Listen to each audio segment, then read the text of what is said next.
Hola, muy buenas tardes, bienvenidos una semana más a Legio Novena. Como cada domingo me acompañan mis compañeros Antonio Murillo y Daniel Caparrós. Muy buenas tardes. Buenas tardes a todo el mundo. Muy buenas tardes. ¿Cómo tenemos aprendido Tú que verás. según el orden en el que yo lo diga, contestáis vosotros, ¿eh? Ha costado, pero aprendemos al fin. La verdad que no me ha servido de ayuda porque yo no había caído en ningún momento y desde el día que Dani dijo que él lo hacía según el orden que yo lo decía, nos ha servido para que al final no se quede ese silencio tan raro, ¿no? Que se quedaba. Sí, solo hemos tardado 18 programas. Está al nivel del descubrimiento del fuego, vamos. Joder. Hemos inventado la rueda aquí. Hemos necesitado 18 programas, los que llevemos, para darnos cuenta que si lo decíamos por orden y contestábamos por orden, no se quedaba ese silencio tan incómodo, ¿no? Cada uno a su ritmo. Bueno, pues vamos a empezar con la sección de efemérides. En este caso me toca empezar a mí con una fecha muy conocida por todos nosotros, ¿no? Y que bueno, pues aconteció el día 23 de febrero, el llamado 23F, ¿no? El intento de golpe de Estado realizado en el año 1981, que bueno, pues era por todos conocido, ¿no? Imagino que un grupo de guardias civiles comandado por Antonio Tejero entró en el Palacio de las Cortes, la sede del Congreso de los Diputados, y secuestró a los diputados y al presidente del gobierno, en aquel entonces Adolfo Suárez, durante muchas horas, ¿no? De hecho, hasta el mediodía del 24 de febrero estuvieron sin poder salir del hemiciclo los diputados nacionales. Era una jornada importante porque se celebraba la toma de posesión como presidente del gobierno de Leopoldo Calvo Sotelo.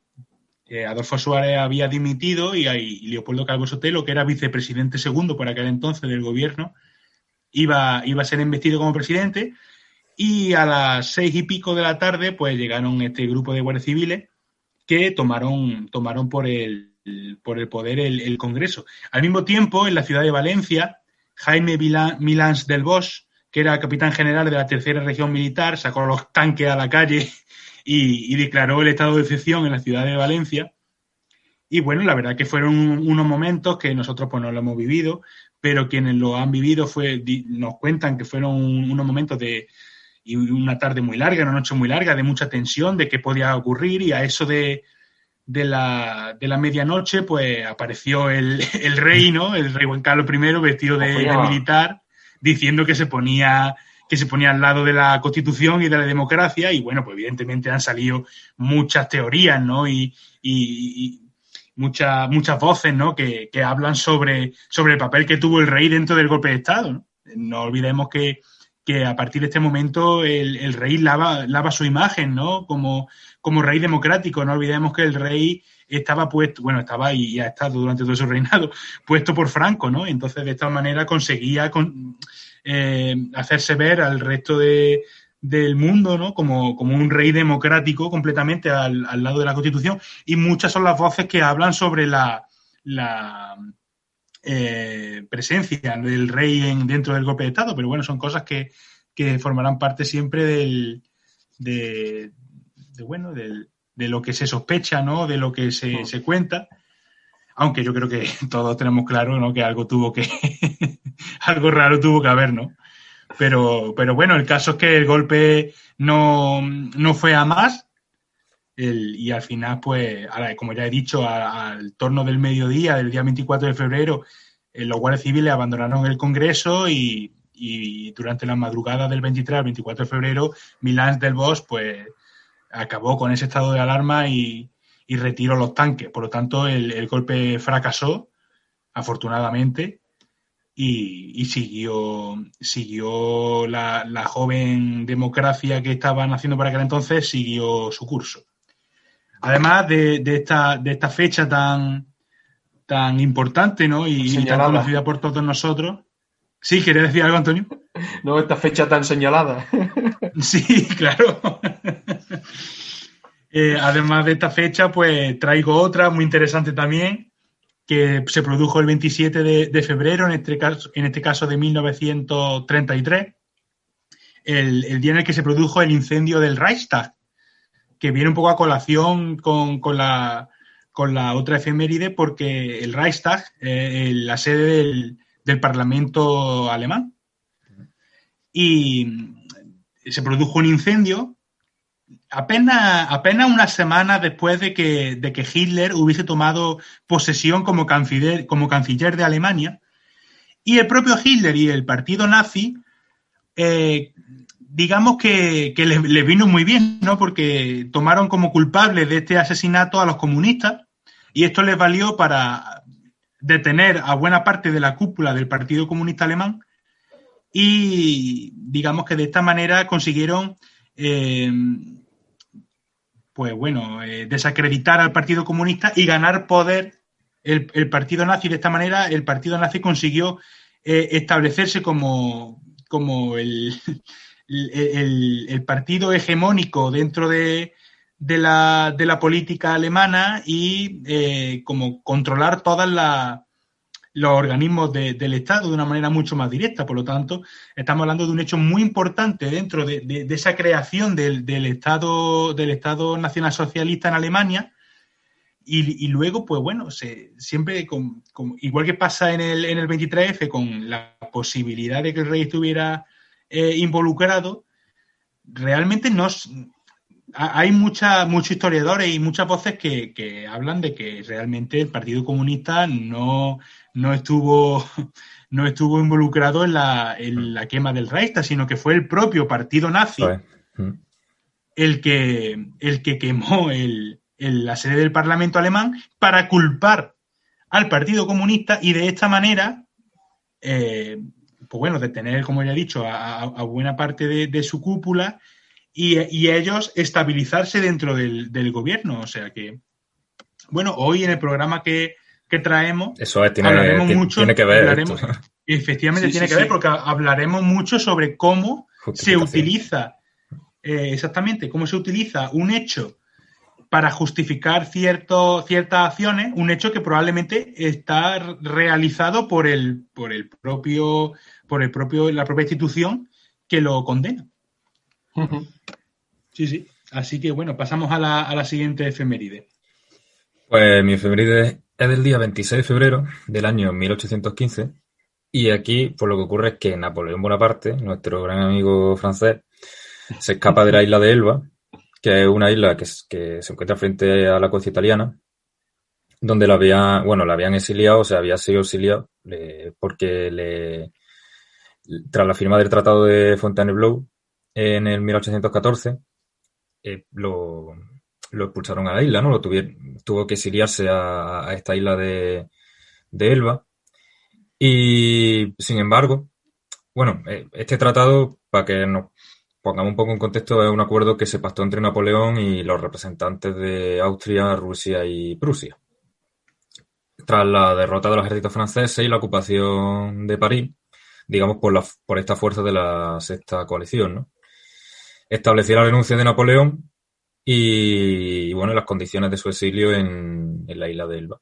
Además, ese famoso cuadro en el que Napoleón está así como muy disgustado, con mala cara, sentado, no sé si lo tenéis en mente. Sí, está en mente. Sí.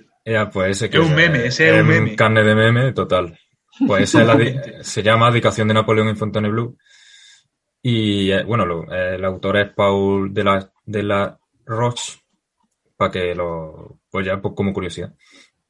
Y la cosa es que el tío se escapa y vuelve a París, promulgan una nueva constitución, empiezan una constitución más democrática, más liberal, y muchos veteranos acuden a su llamada, total, que la vuelve a liar, y se lanza la campaña de Bélgica, esta vez ya sí, el 18 de junio de 1815, en la batalla de Waterloo va a terminar perdiendo, totalmente ya, y Napoleón pues de nuevo lo encarcelan y lo destierran esta vez a la isla de Santa Elena, y de aquí pues no saldrá. Y lo curioso es que muere en 1821 y ahora mismo pues se va a cumplir, digamos, los 100 años de la muerte de Napoleón. 200, los 200, perdona, macho. Los 200 años de la muerte de Napoleón. No, si fuese 100 años, lo mismo hubiese luchado la Primera Guerra Mundial y a lo mejor Totalmente. Francia no la hubiesen conquistado tan rápido. Pues bueno, No sabía yo que se cumplían este año 200 años. No sabía en qué año murió Napoleón. yo Sí, tampoco. Tío. en el 21, en 1821. Pues mira. Pues bueno, la Pues, sí, efeméride que yo traigo voy a ser bastante más breve. La mía es del 27 de febrero de 1801 y es el día, ¿vale?, que España declara a Portugal la Guerra de las Naranjas. Y si queréis saber lo que es la Guerra de las Naranjas, pues ponéis el episodio 6 de Legión Novena, que hablamos un poquito ahí de la Guerra de las Naranjas. Así que vamos a darle al tema. haciendo autopromoción. Hombre, ¿quién la va a hacer si no? Si no lo hacemos nosotros.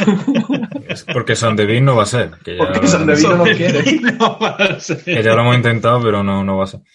Por lo menos no No ha ido a buen contestó. puerto. No ha ido a buen puerto. Ay, pues vamos a meterlo. Vale, venga. Pues sí, la Guerra de las Naranjas, ¿no? De la que hablamos en su momento. Y que es un episodio que pocos conocen, pero que ya comentamos que es muy curioso. Bueno, Ese vamos Godoy a ahí, hablar picarón. de Godoy, que Godoy está presente en muchos de los momentos más inverosímiles de la historia de España, ¿eh? Sí. ¿Cómo no? De hecho, yo creo que la historia de España, en su ranking de inverosímiles, después de Godoy puede estar perfectamente el sexenio democrático, Buah, pero sí, yo creo que democrático. probablemente los dos momentos, ¿no?, más épicos. El siglo XIX es que es muy épico en España. Sí. La leche, sí. Es que hay muchos personajes juntos, tío, en poco tiempo. Y... Está lleno de locos, tío. Pero bueno. Bueno, vamos a introducir el tema de hoy, que es un tema muy interesante y que viene un poquito también a colación con el tema anterior, ¿no?, que estuvimos hablando de la Primera Guerra Mundial y hablamos sobre el casus belli provocado por el asesinato del heredero al trono austrohúngaro, Francisco Fernando. En el programa de hoy vamos a hablar un poco sobre qué consiste, ¿no?, ese término de casus belli, y tanto Antonio como yo vamos a traer una serie de casus belli curiosos, interesantes y que muchas veces nos muestran lo absurdo, ¿no?, y lo patético de algunos conflictos bélicos y los motivos por los que se empiezan. Y bueno, en este caso va a empezar Dani hablando un poco sobre el concepto de casus belli, cuál es su origen. Y bueno, te doy paso, Dani. Pues sí, yo creo que el tema de hoy es bastante original, además, porque, no sé, lo vamos a analizar el concepto de casus belli desde una óptica también, pues, porque siempre se dice casus belli en los programas, pero nunca se explica lo que es, porque todo el mundo lo sabe, ¿no? Pero ahora más en profundidad. Así que vamos a empezar pues, por el principio, ¿no? Como hay que hacer, ¿no? Casus belli, ¿qué es? ¿Qué es casus belli en sí? Es una expresión latina, pues que se traduce como motivo de guerra, ¿no? O sea, eso, hasta ahí llegamos todos, ¿no? Claro, Y se la causa de la guerra, ¿no? Eso es, se refiere a las causas o el contexto para justificar o dar lugar a un conflicto bélico. Nace en Roma, como muchas de las cosas, a quien le guste o no, pues hay que aceptar eso.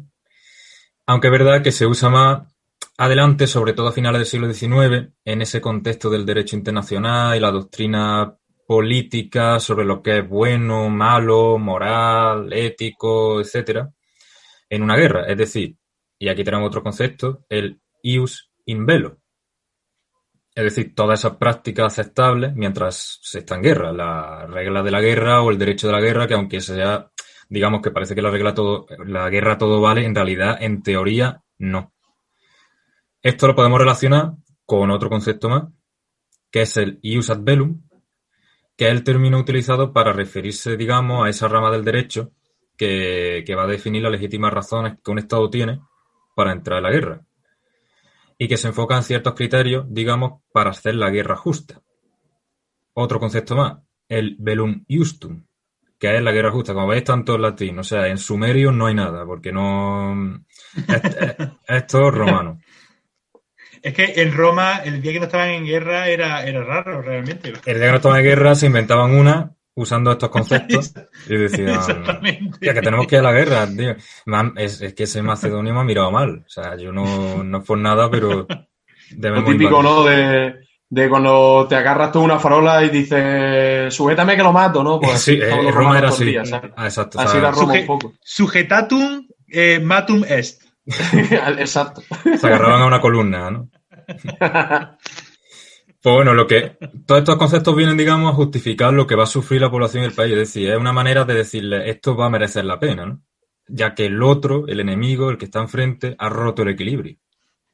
Y Roma va a desarrollar una especie de conceptos que podríamos llamar como guerras preventivas o guerras defensivas, que puede parecer un poco contradictorio, Joder. pero es este rollito el que estila, Bueno, ¿no? lo de guerra preventiva lo tenemos muy aprendido y de hecho a día de hoy países como Estados Unidos la llevan a cabo. Sí, es que yo Bueno, ahora lo voy a decir después porque veo mucho paralelismo en Estados Unidos en Sí, muchas sí. cosas. Y ya hablaremos, ¿no? De hecho, Antonio trae guerra para Estados Unidos.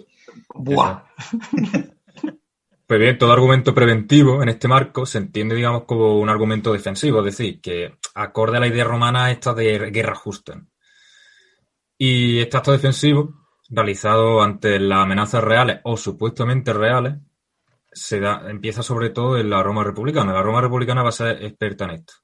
Le va a pasar, por ejemplo, en la Tercera Guerra de Macedonia o la Tercera Guerra Púnica, que ya lo estuvimos viendo también en el programa de Aníbal a las Portas, que no me acuerdo qué número era. Mm, Pero el esto se 4. veía claro, el 4.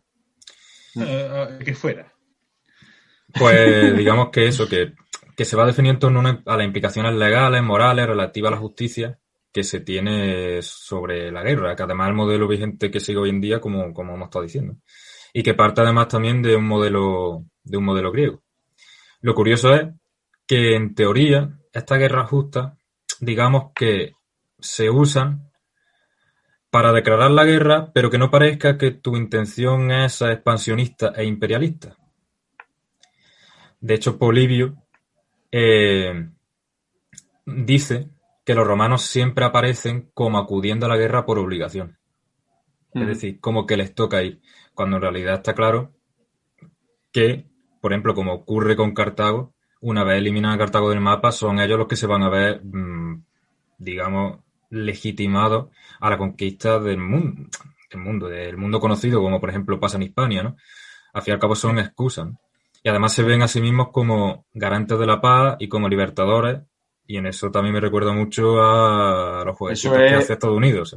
eso es el destino manifiesto de Estados Unidos, es decir, que se creen elegidos por el pueblo elegido por Dios para garantizar la paz y la democracia en el mundo. Y al final lo que te llevan son bombas.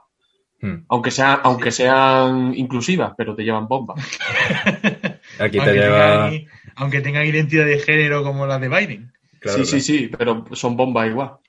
Aquí te Bueno, lleva primer golpe. Gladiasus en la cabeza. Hoy Y bueno, venimos en nuestra especial guerra, ¿no? Contra los anglosajones. Hoy venimos a por Estados Unidos, ¿no? sí, por los hijos de los ingleses. Con Y nada, ya Australia ni nos metemos ahí. para finalizar la introducción, yo que sé, nombrar algunos clásicos como siempre que a mí me gusta. Por ejemplo, Tucídides, que nunca me sale bien. Él siempre habla de que existe una verdad oficial y una verdad no oficial. Cicerón, por ejemplo, admite que una guerra defensiva puede convertirse en una guerra por la supremacía. Tito Livio, cuando habla de la guerra de Roma, da una justificación, ¿no? Por ejemplo, los púnicos y los macedonios nos atacaron y entonces nosotros hacemos lo justo, lo bueno. Virgilio, por ejemplo, también se ve una propaganda romana muy fuerte donde él dice pues, que Roma tiene la obligación de civilizar.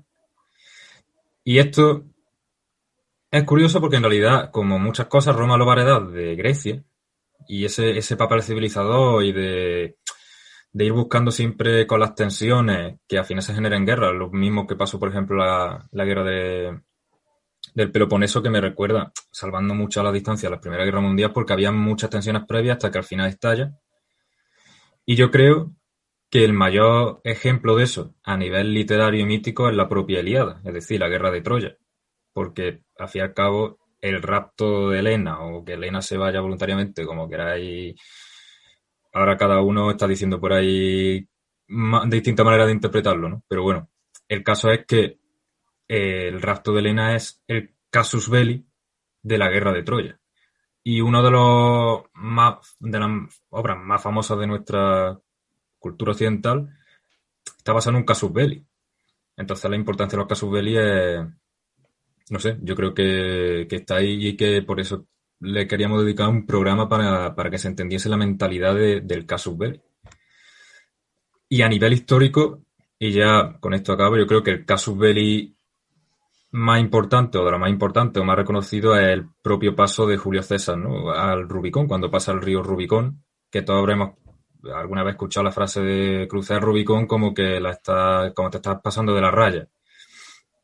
No sé si alguna vez algún profesor ha dicho eso, seguramente luego haya puesto un parte, ¿no?, o haya expulsado de clase. Sí, también es muy conocida, ¿no?, la frase "la suerte está echada", ¿no? Sí, que alea iacta est. exactamente, que en latín se dice alea iacta est, que probablemente, bueno, cuentan las crónicas que lo dijo el propio Julio César al cruzar el río. Rubicón.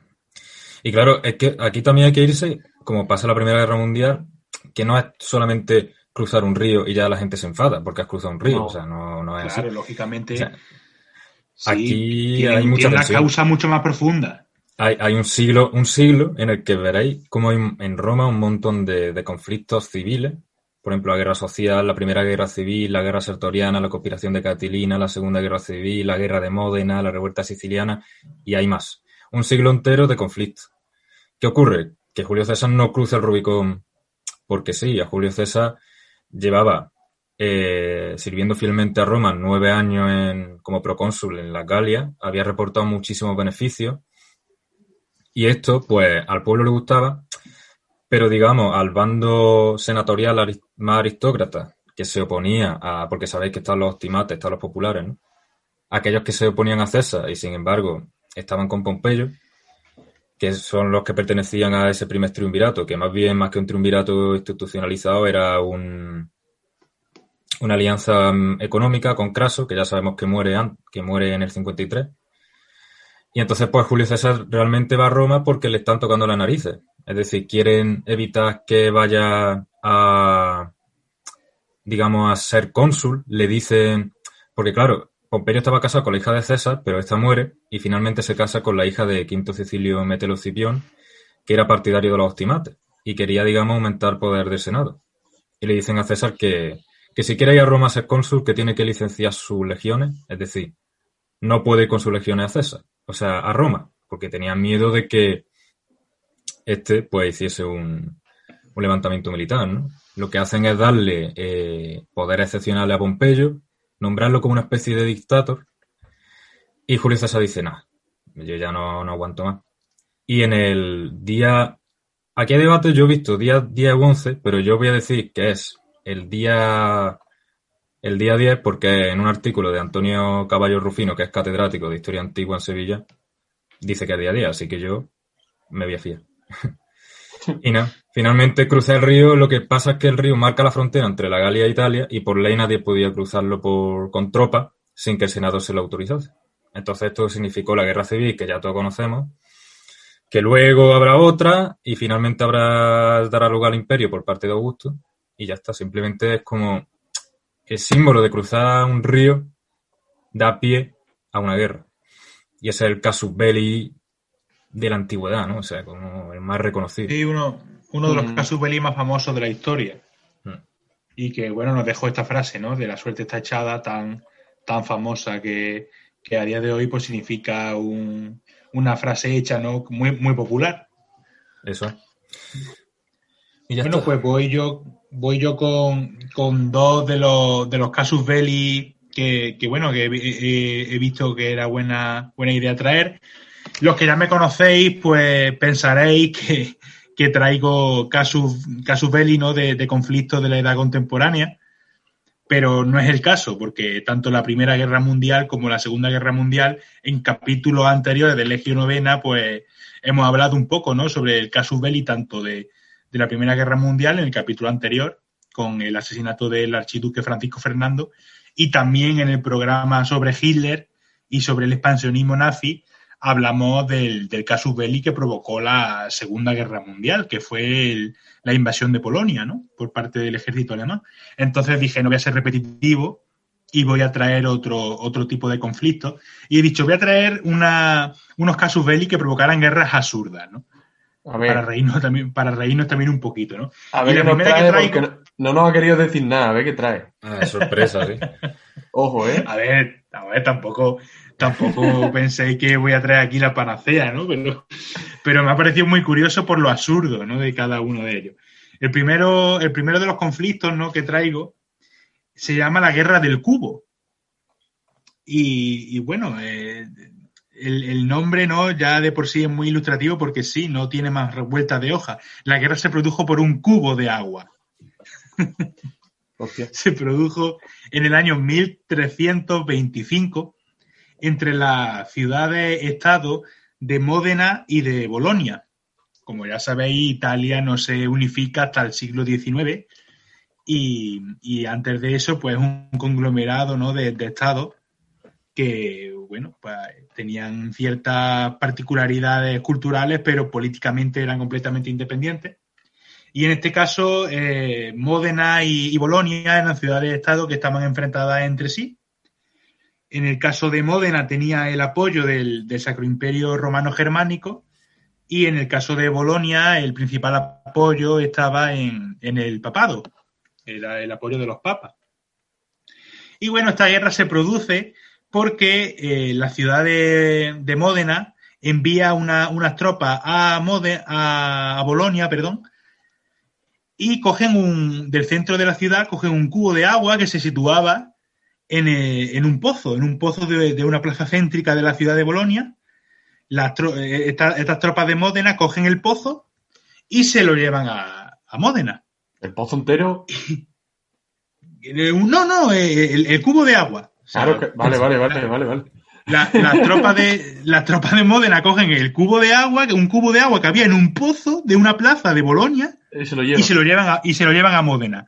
Y Bolonia, muy cabreada y muy enfadada porque le habían robado su pozo, le declara la guerra.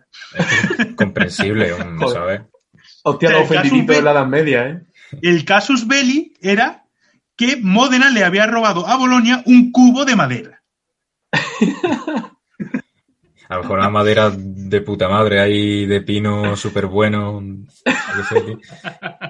Que estaba recién barnizado el cubo, tío. Se lo acaban de Es que llevar. estaba recién barnizado, era un cubo de caoba. De ébano. De ébano. El caso es que ni corto ni perezoso, Bolonia manda un ejército de 30.000 hombres hacia Módena. Módena que se defiende con unas tropas que reúnen en torno a los 7.000 hombres, o sea, una inferioridad numérica importante. Sin embargo, Módena vence a Bolonia en la batalla de Zapolino y se queda con el cubo. Un cubo que a día de hoy se exhibe en el ayuntamiento de Módena como el gran triunfo, ¿no? que supuso contra la tropa de Bolonia. A ver, dos cosas. O el pozo ese tenía la poción mágica de Asterio Belli, o no entiendo la victoria. Y otra cosa, los partidos entre el Módena y el Bolonia tienen que ser un cachondeo. Yo soy del Módena. Y por lo que sea le gano a los del Bolonia. Y no sé, me reiría de ellos con los del cubo todo el día, tío. O sea, es que yo cuando lo he visto de verdad digo, mira, esto lo tengo que traer. O sea, que se desate una guerra porque te han robado un cubo de agua y mandes 30.000 hombres a una batalla porque te han robado un cubo de agua y te ganen y se queden ellos con el cubo. Espectacular, espectacular. Muy triste, muy triste. Bueno, yo he visto batallas campales en la playa por cuando un niño le roba el cubo a otro. Por la pelota de Nivea. Qué bueno. Entonces, pues digo, mira, esto lo tengo que traer, ¿no? Y al final los de Módena se han quedado con el cubo y ya te digo, lo exhiben, o sea, tú vas a Módena y puedes ver el cubo, el cubo, o sea, el propio cubo, exacto, no es ninguna réplica, exhibiéndolo como, digamos, como aquí, como trofeo, ¿no? De guerra. Mira, a ver. Y me ha parecido una historia espectacular, ¿no? Como objetivo final de este podcast propongo que alguna vez en la vida tenemos que ir allí. Hostia, echarnos una foto. Echarnos una foto con el cubo. Sí. Ahora estaría bien, sí. Por favor, lo pido por Estaría favor. guapísimo, tío. Y me ha parecido un casus belli lamentable, realmente. Me ha encantado lo de los 30.000 hombres. Es que me parece... Madre mía, se fliparon un poco, ¿eh? Es que, hombre, que tú fíjate las ganas que le tendría Bolonia a Módena para que le declare la guerra porque te han quitado un cubo, tío. Y aún así pierde. Y ahora sí pierden, tío. Podríamos hacer una sección también que se llame el cubo de Módena o a saber, algo así. Cubo de Módena. Bueno, y el segundo de los conflictos que traigo es todavía más lamentable. Y esto os vais a reír porque si os hizo gracia las aventuras del Cantón de Cartagena, declarándole la guerra a la Alemania de Bismarck, ¿no? Intentando formar parte de Estados Unidos, ¿no? Que a día de hoy tendría un equipo de la NBA, ¿no? El Cartagena Timberwolves. Esto es más lamentable todavía. Resulta que hay un pueblo en la provincia de Almería que se llama Líjar. Un pueblo que tiene pues en torno a unos 300 habitantes, no tiene más. Bueno, pues voy a contaros la historia de este pueblo, ¿no? En el año 1883, el rey de España, que por aquel entonces era Alfonso XII, un hombre que, bueno, pues vivió poco, ¿no? Porque lamentablemente para él murió de tuberculosis, creo recordar. Y le sucedió su desastroso hijo Alfonso XIII, pero bueno, toda otra historia. En el año 1883, Alfonso XII realizó una gira por Europa y uno de los países que visitó fue la Alemania del canciller de hierro, de Otto von Bismarck.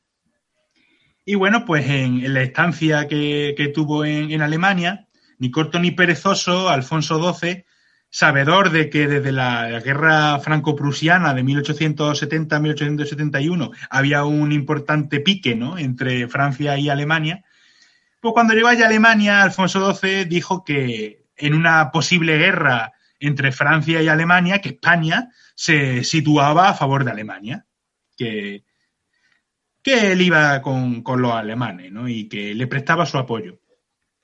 ¿Qué es lo que pasa? Que en esa gira por Europa había también un viaje planeado a Francia. Y cuando llegó a Francia, pues los ciudadanos franceses le recibieron a Alfonso XII entre pitos y entre insultos, de tal manera que bueno, pues Alfonso XII tuvo una experiencia bastante negativa, ¿no? Allí en su visita a Francia. Y cuando volvió a España, muy cabreados por la situación en la que los franceses habían recibido al rey de España, este pueblo almeriense de Líjar, que ya recuerdo tiene apenas 300 habitantes, por aquel entonces también más o menos tenían esa cifra de habitantes, sí, ni corto ni perezoso, le declaró la guerra a la República de Francia. Hombre, yo creo que no quieren a su rey. O sea, se flipan. Esta tarde he leído el bando municipal por el que se le declaraba la guerra a Francia y ellos sacaban pecho como diciendo, sí, vale, somos un pueblo de 300 personas, pero nos da igual. De hecho decían, sabemos que cada habitante de Líjar cabe a 100.000 franceses. Dice, pero nos da igual. O sea, la historia es que Alfonso XII tiene un Erasmus de mierda y sus 300 colegas del pueblo se claro. y dicen, por los franceses. Recapitulemos. Alfonso XII va a Alemania y dice que allí él apoyaría a Alemania en una guerra entre Alemania y Francia. Claro, cuando va a Francia lo abuchean. Claro. Evidente. Y Líjar se lo toma a lo personal, ese pueblo almeriense, y dice que le había abucheado a mi rey, os declaro la guerra. Basadísimos, en verdad, ¿eh? Plan, sí. Escúchame, o sea, vale, es gracioso, pero con dos cojones, ¿eh? Pero escúchame, que es que he leído el bando municipal, una pena que se me ha olvidado traerlo para leerlo literalmente aquí, pero es que hablaban hasta de Carlos I de España y V de Alemania, diciendo que en el reinado de Carlos V había encarcelado al rey de Francia. O sea, ellos sacando pecho de la historia de España como diciendo, no nos dais miedo, franceses, que nosotros... Y les declaran la guerra, una guerra que evidentemente pues no tiene ninguna batalla ni tiene ningún caso importante, y va a durar un siglo. O sea, la declaración de guerra de Líjar a Francia va a durar un siglo hasta el año 1983. O sea, ya estamos hablando... Ya estamos hablando... 1983, ya estamos hablando del reinado de Juan Carlos I. Sí, o sea, es que es brutal. La guerra de los 100 años. Sí, en el que el cónsul se reúnen el cónsul y el vicecónsul de Francia en Málaga y en Almería, se reúnen con el alcalde de Líjar para firmar la paz. Luego irse a echarse una caña, ¿no? Porque, vamos. Y comerse una tapita luego, ¿sabes? Una cena de picoteo. Y un pueblo de Almería, recordemos, de unas 300 personas, o sea, una aldea. Y me pareció, vamos... Escuchar, si lo otro era absurdo con lo del cubo, esto ya un pueblo que puede... No te pongas así con Líjar, vaya a ser que nos declaren la guerra nosotros ahora. Que nos declare la guerra, sí. Entonces los que cabemos a uno por cada 100 ligerenses somos nosotros. Ojo, o sea, respeto máximo al pueblo de Líjar, máximo también vamos a verlo, igual que a Módena, vamos a ver... Vamos a Líjar también. Vamos a hacer un tour por los sitios en los que tratamos. Entonces me han parecido dos casus belli. Entre el cubo y los abucheos de los franceses a Alfonso XII, digo, mira, es que tengo que traer estas guerras porque pocas más absurdas hay. Realmente, ya he dicho, es que compiten e incluso superan a la entrañable aventura de nuestros amigos del cantón de Cartagena. Y una pregunta, Rafa, esa Francia ya no es la de Napoleón III, ¿no? Él muere 10 años antes. No, ya estamos hablando de la Tercera República. El tal Trochu este. Eso es. Claro, a Napoleón acaba su imperio con la guerra franco-prusiana, eso precisamente. Y aquí estamos hablando de 1883 de la Tercera República. Eso es. Y vamos, me he quedado evidentemente pues como imagino que todos nosotros, ¿no? Loco. Flipado con el valor y la personajada de este pueblo de Almería. Yo me he quedado loco. Madre mía. Sí. Bueno, Antonio, tú no ibas en tu sección de hoy no ibas a comentar un poco sobre nuestros grandes amigos norteamericanos, ¿no? Sí, vamos a ponernos serios dentro de lo que cabe, aunque no hace falta tampoco, pero bueno. Voy a comentar unos casus belli relacionados con los Yankees, ¿vale? Con USA, Estados Unidos, los tíos esos de los rifles y vestido de bisonte. Exacto. Como queráis llamarlo, me da igual. Y vamos a empezar con... Acá las 13 colonias. Vamos a empezar con su guerra civil de pacotilla, que no sé que le dan tanta bombo y que tienen una guerra civil y se creen los más guay del mundo cuando en España había 700 guerras civiles y aquí estamos, ¿sabes? O ganamos a guerras civiles, o ganamos. Ya callaros ya, Yankee. No tenéis historia, pero bueno, eso es otro tema. La guerra civil yanqui, la guerra de secesión, la guerra que todo el mundo conoce como la guerra entre el norte y el sur, ¿no? Entre el norte que defendía los derechos civiles en contra de la esclavitud y un sur esclavista, etcétera, etcétera. El caso belli de esta guerra es que en abril de 1861 los confederados atacan el Fort Sumter en Carolina del Sur. ¿Qué son los confederados? Los confederados son los estados del sur y otros los fachas del momento. Son los fachas del momento. Pero espérate que hay un girito que yo me di cuenta el otro día que es curioso, pero bueno, los fachas del momento, vamos a llamarlo así.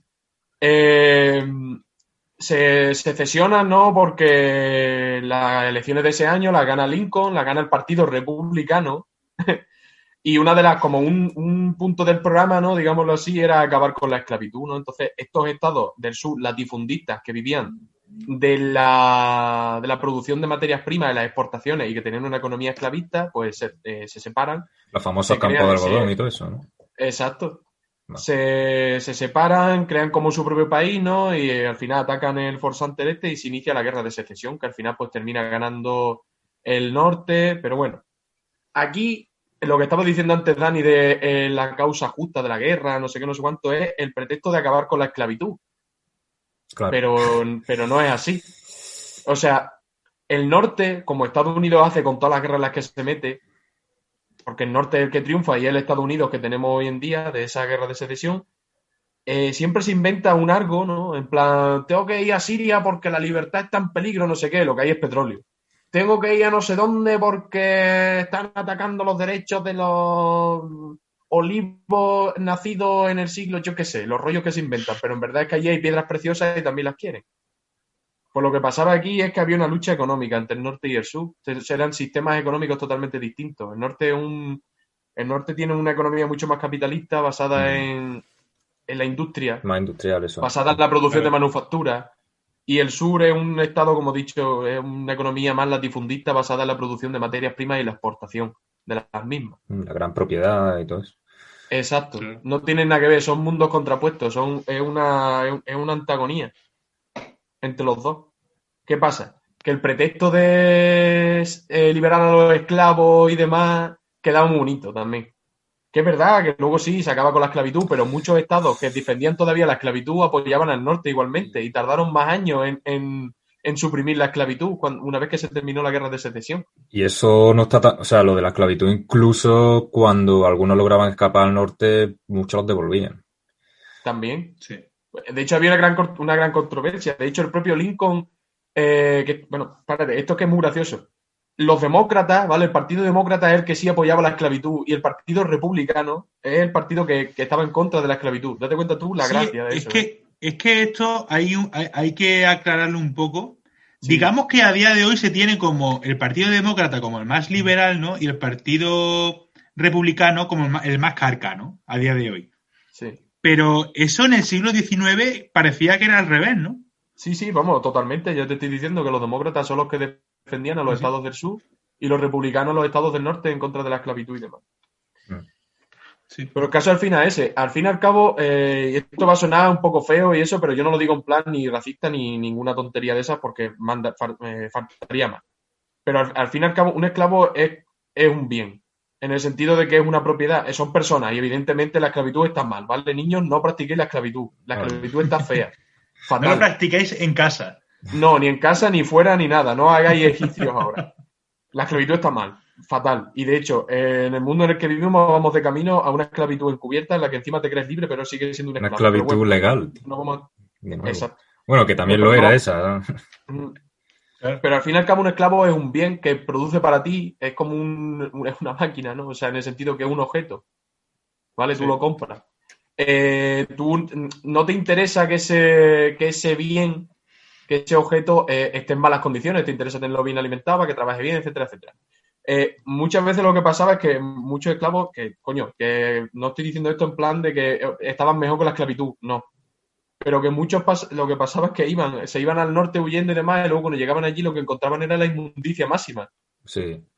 ¿Me explico? Es lo mismo que pasa cuando se desamortizan las tierras y hay un éxodo rural hacia las ciudades que empieza el proletariado más tarde. Es así muy a modo resumen. Y el proletariado tiene una circunstancia de mierda y, por ejemplo, hay gente que dice, hostia, que las tierras comunales me venían mejor que esto. O sea, por ejemplo, exacto. O sea, algo es como así. el siervo feudal que cuando acaba el feudalismo dice, mira, yo que prefería tener mis tierras y eso que no ahora me tengo que ir a la ciudad que no me gusta, a estar trabajando no sé cuántas horas para poder siquiera comer a lo mejor una vez al día si acaso. Es que esa es la gran mentira del estado de bienestar también, ¿sabes? Porque realmente te vende esa idea, pero luego Bismarck, por ejemplo, seguía persiguiendo asociaciones obreras al mismo tiempo que te decía, hostia, que te voy a dar mejores...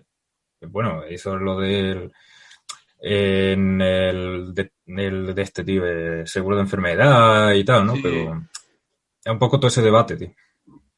Pero bueno, el caso es que aquí, hasta en su propia guerra civil, se tienen que inventar un rollo como país de liberadores del mundo. Al final, para que lo entendamos como dos formas de ver el capitalismo, es que no es otra cosa. Sí, al final se enfrentan dos pandas de desgraciados. Y al final es lo mismo que pasa cuando las elecciones, ¿no? El Trump es un payaso, pero el Biden es otro payaso. Y no quiero que me tiréis bombas, ni fachas, ni bombas queer. Me da lo mismo. Exacto. Vamos con el siguiente casus belli, que este me gusta más todavía. Y es el de la guerra de de la guerra de Cuba. Ah, qué dolor. 1800 Tenemos la espina Sí, todavía. todavía duele. Estamos con el regeneracionismo todavía. Somos Joaquín Costa todos. El caso es que, bueno, esto lo conocemos todos, ¿no? Pero lo vamos a hablar igualmente. En el 1898 nos perdemos Cuba, bueno, España pierde Cuba, las Filipinas y el resto de colonias de ultramar que le quedan. Ya solo le quedan los territorios en África. Estados Unidos lleva con intereses, tiempo atrás, antes de que entre la guerra y demás, lleva con intereses en las islas de Cuba durante muchos años. De hecho,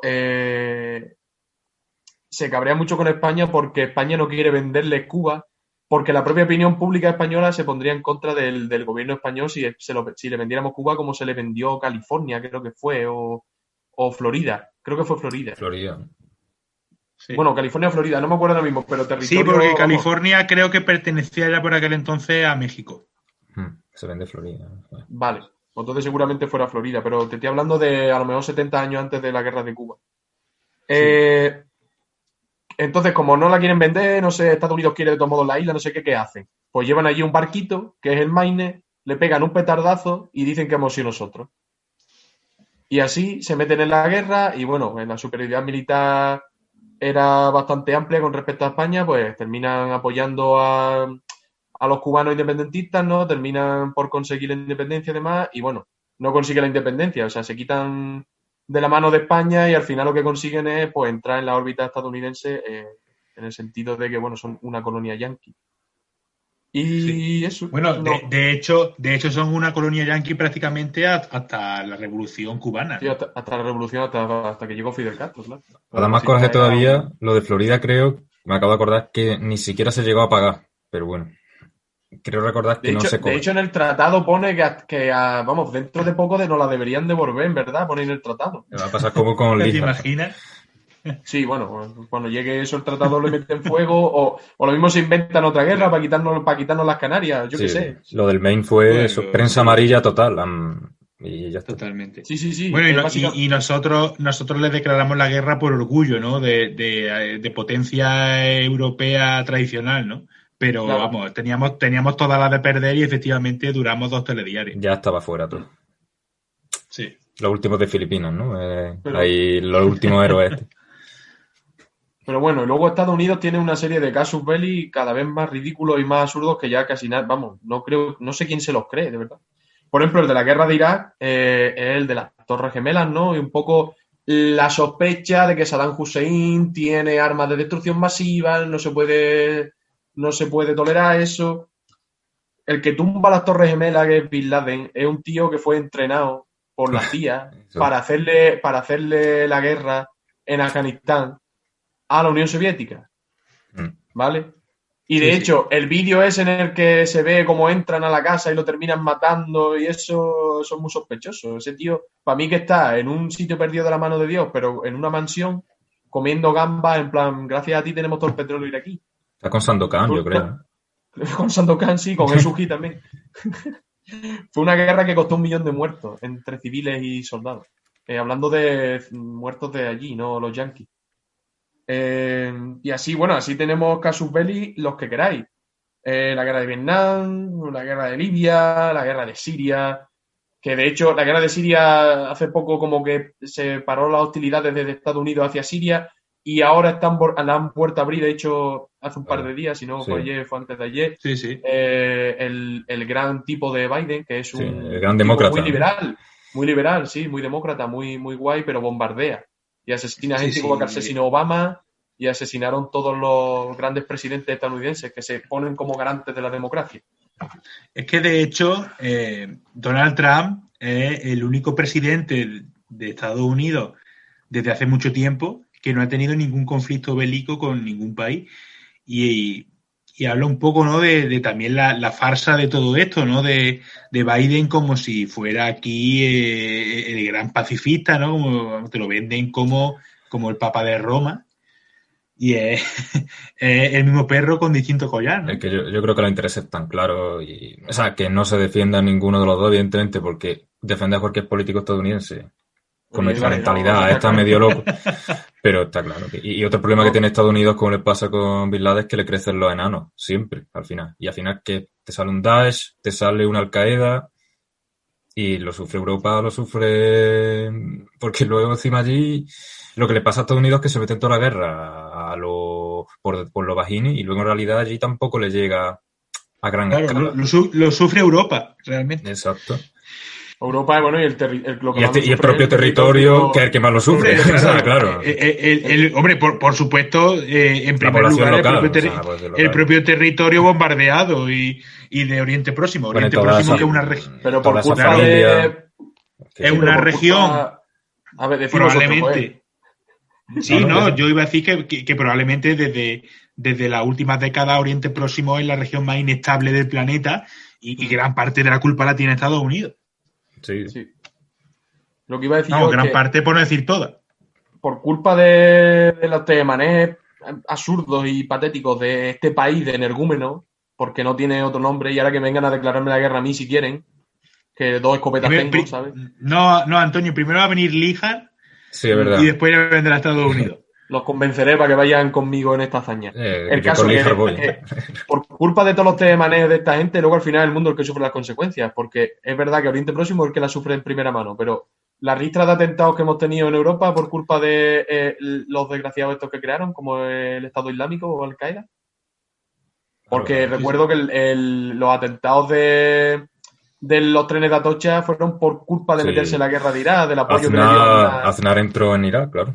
Que, en fin, increíble. O sea, nos tenemos que comer nosotros las consecuencias de la panda de locos estos que gobiernan el mundo ahora mismo. La verdad que, y esto evidentemente que no se me malinterprete, soy un ser pacífico y quiero la paz en todo el planeta, pero es que tienen cojones que sean los grandes promotores, ¿no?, de la guerra en todo el mundo y en su país no ocurra nunca nada. Es que me da coraje. Bueno, se ocurren cosas, en verdad, ¿no? Luego pero... hay palos porque han matado a no sé quién, se meten en el Congreso, hacen sus cosas. Sí, bueno, pero entre ellos, ¿no? Entre ellos. Y no podemos olvidar América Latina. O sea... eso ya otro... Ahí si nos metemos ya, Dani... Sí, tenemos la guerra, tenemos lo que pasó en Chile con Pinochet y demás, tenemos lo que ha pasado en Guatemala, lo que ha pasado en El Salvador, lo que pasó en Cuba, en todos los países se meten. Todo el Big Stick, toda la política del Big Stick. O sea, claro. España se vaya de allí, parece que aquel mundo vuelve a ser el feliz mundo precolombino y tal, y lo que es otro territorio más en el que Estados Unidos va a intervenir, con la excepción de Cuba, que bueno, ya sabemos todo lo que pasa, ¿no? Uh-huh. Es lo más parecido, o sea, todo lo que hablaba yo al principio, esos conceptos de Bellum Justum y tal, yo creo que Estados Unidos los representa muy bien. También porque tiene la capacidad de hacerlo. Quiero decir, es curioso. Sí, o sea, la prensa siempre compra el discurso estadounidense. De hecho, a nosotros siempre nos venden como que Gaddafi era malísimo, de golpe y porrazo Gaddafi era muy malo y hay que quitarlo Mubarak. De golpe y porrazo Mubarak era muy malo, hay que quitarlo del medio. Saddam Hussein hay que quitarlo del medio. Y nos venden el discurso ahora. Pero cada día más el de Siria, ¿cómo se llama el de Siria? No me acuerdo. Bashar al-Assad. Bashar al-Assad, igual. Claro. Es complicado. Pero así tenemos todos los que queráis con Estados Unidos. Bueno, por eso decía yo de ponerlo un poco más serio. Porque yo con esto a mí me toca mucho las narices. Me da mucho coraje. Si yo odio Inglaterra, Estados Unidos es como... Es que es peor. Es un monstruo hecho por el monstruo, tío. Es una cosa... Claro, es que de Inglaterra no ha salido nada bueno. Y Estados Unidos sale de Inglaterra. Por lo tanto, tienen que ser algo malo. Yo desde aquí hago un llamamiento a los científicos que me estén escuchando para inventar la máquina del tiempo y correr a decirle a Felipe II, por favor, no zarpes hoy. Zarpa mañana. Que el temporano te pilla. Que conquistemos Inglaterra y que tengamos hoy un mundo en el que no tengamos que sufrir a esta panda de locos y que no haya que sacarse el B1 ni nada, que todo el mundo hable español. Bueno, chino, lo que queráis. Poco se habla de la contraarmada, que ellos se pegaron un batacazo más gordo que el nuestro. De hecho, la Armada Invencible la llamaron ellos, se llamaba la Felicísima. Sí, claro, la grande y felicísima Armada, pero es que al final es como siempre, mandan ellos en todo. Si al final si tenemos que aprendernos el B1 ahora nosotros, pues... ellos llevan desde hace muchos siglos mandando sobre todo lo que se enseña y todo lo que se sabe y esta leyenda negra, ¿no?, que tenemos nosotros los españoles encima, ¿no?, al final fueron ellos las que la promocionaron. Que claro. Claro. Y Estados Unidos, muchas de las excusas también, o sea, vamos a decir que Inglaterra en esos siglos, la excusa, evidentemente tú siempre tienes que luchar contra el imperio, en ese momento el imperio era España. Y la Guerra Fría, todas estas intervenciones de las que habla Antonio tienen que ver mucho con el contrapeso que se le quiere hacer a la Unión Soviética. Claro. Afganistán yo creo que es uno de... Pero de eso hay miles. La guerra de Corea es otro, la guerra de Vietnam. Claro. Hay, todo el tema de las crisis de los misiles, no sé qué, que eso también Sí, podría para un sí, programa, ¿verdad? Bueno, Sí, la verdad que un día podríamos hablar sobre el mundo de la Guerra Fría, que la verdad que daría un programa bastante chulo. Y hay muchos conflictos que, hablando un poco sobre, bueno, la guerra de Corea, la guerra de Vietnam, la guerra de Afganistán, daría para un programa bastante curioso. Pero hemos hecho un buen repaso, desde el conflicto Sí. que dio lugar al Imperio Romano hasta un cubo, hasta la gente Sí, de es que Líjar enfadada.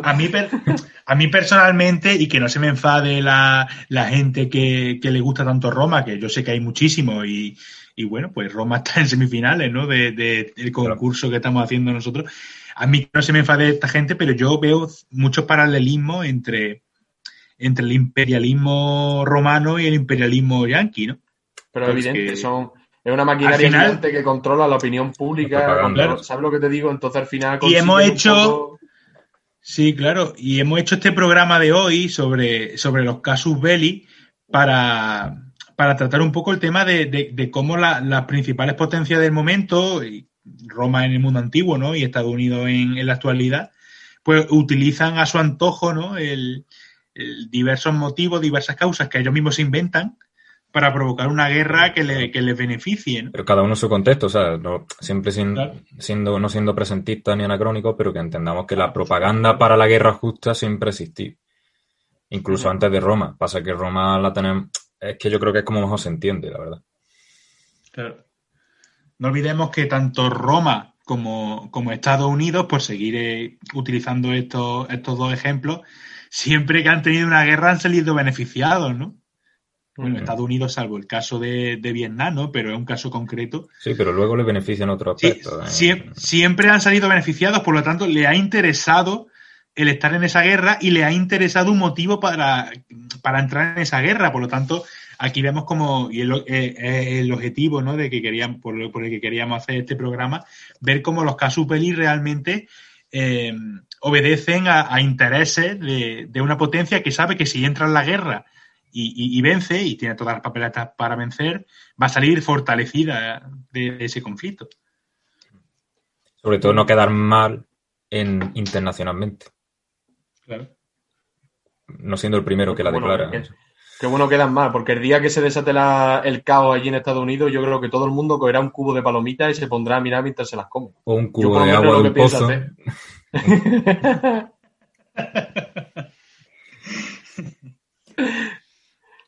Bueno, pues si no queréis comentar nada más, podemos dar por finalizado este programa que ha quedado, yo creo que ha quedado bastante chulo, ¿no?